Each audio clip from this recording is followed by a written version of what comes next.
नमस्कार दोस्तों, आइए शुरू करते हैं वैशाख मास का 26वां अध्याय। मनुष्य को सर्वश्रेष्ठ नर और नारायण को नमस्कार कर और देवी सरस्वती तथा व्यास जी को प्रणाम कर उनसे उनकी जय बोलते हैं। सूत जी बोले कि परमश्रेष्ठ ब्राह्मण के पुत्र नारद जी से राजा अम्बरीश ने पवित्र वैशाख मास का महात्म पूछा। राजा अम्बरीश बोले कि हे राजन, जो संपूर्ण महीनों के महत्व में वर्णन किए वे मैंने अच्छी तरह से सुने और सभी आपको सुनाए। महीनों में मास वैशाख मास सबसे सर्वश्रेष्ठ है। अतः वैशाख का महात्म विस्तार से मैंने आपको सुनाया और कहा, मुझसे सुनने की इच्छा है।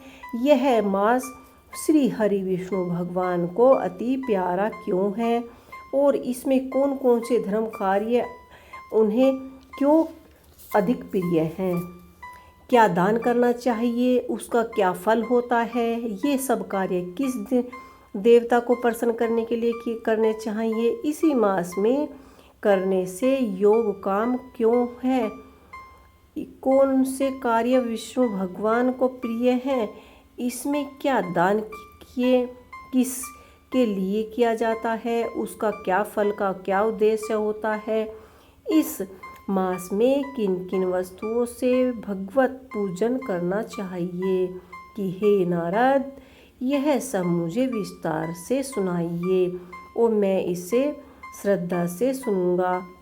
नारद जी बोले कि हे राजन, सभी महीनों का वैशाख मास महात्म पहले विष्णु भगवान ने लक्ष्मी जी से किया था, जो मुझसे ब्राह्मण जी ने कहा है। सब महीनों में कार्तिक मास और वैशाख मास श्रेष्ठ हैं। इन तीनों में भी वैशाख मास सबसे श्रेष्ठ माना जा गया है। यह महीना माता के सामने सब जीवों को अभिष्ट फल देने वाला है। इस महीने में दान, यज्ञ, व्रत और स्नान करने से सब पापों का नाश हो जाता है। यह महीना धर्म, कर्म, ज्ञान और तप का सार है। इसकी देवता भी प्रसन्नता करते हैं। यह मास विद्याओं में वेद विद्या के समान, मंत्रों में प्रवण, वृक्षों में वृक्षकल्प, गोवाओं में कामधेनु, नागों में शेष, पक्षियों में गरुड़ के समान है।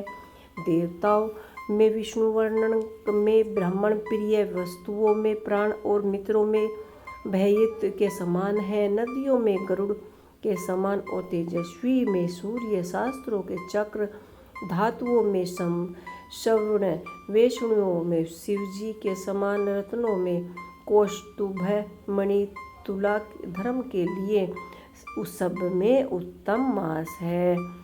इस मास के समान विष्णु भक्ति उत्पन्न करने वाला और कोई महीना नहीं है।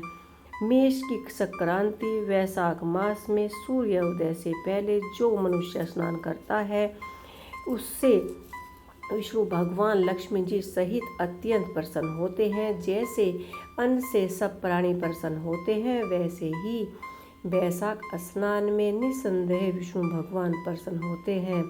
वैशाख स्नान करने वाले मनुष्य और जो उनका आमोदन करता है, वह भी सब पापों से छुटकारा विष्णु भगवान लोक को जाता है। मेष राशि के सूर्य में वैशाख मास में प्रातःकाल एक बार भी स्नान कर जो मनुष्य अहित करता है, वह महापापों से छूटकर विष्णुलोक पाता है। वैशाख मास में स्नान करने के लिए जो मनुष्य एक पग भी चलता है, उसे 10,000 अश्वमेघ यज्ञों का फल मिलता है। इसमें संदेह नहीं है कि यह एक कथाचित हो। जो एक संकल्प भी करता है, उसे भी निसंदेह 100 यज्ञ का पुण्य प्राप्त होता है। वैशाख स्नान के लिए धनुष बराबर भी जो मनुष्य चलता है, वह संसार के बंधनों से छूट वैकुंठ धाम जाता है। वैकुंठ धाम में तीनों लोकों में जितने तीर्थ हैं, हे राजन, वे सब नगर बाहर के थोड़े से जल में भी रहते हैं। अर्थात बैसाख मास में स्नान करने के लिए तीर्थ में न जा सके तो नगर के बाहर किसी जलाशय में भी स्नान करना चाहिए।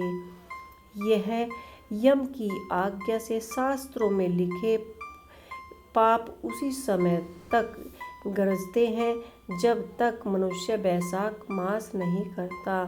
हे राजन, विष्णु भगवान की आज्ञा से बैसाख मास में तीर्थ आदि के अधिष्ठाता देवता सूर्य उदय से 6 घड़ी तक जल के बाहर मनुष्यों के हित के लिए ही ठहरते हैं। हे राजन, उसी समय तक जो भी लोग स्नान करने के लिए आते वह उनको दारुण शाप दे अपने स्थान को चले जाते। तो इसीलिए बैसाख स्नान सभी मनुष्य को अवश्य ही करना चाहिए और इसमें विष्णु भगवान का आशीर्वाद प्राप्त करना चाहिए। जल दान के समान दूसरा दान और कोई नहीं होता। तो इसलिए बैसाख के महीने में अन्न और जल और छांव का दान हमेशा ही करना चाहिए। इस वीडियो में इतना ही।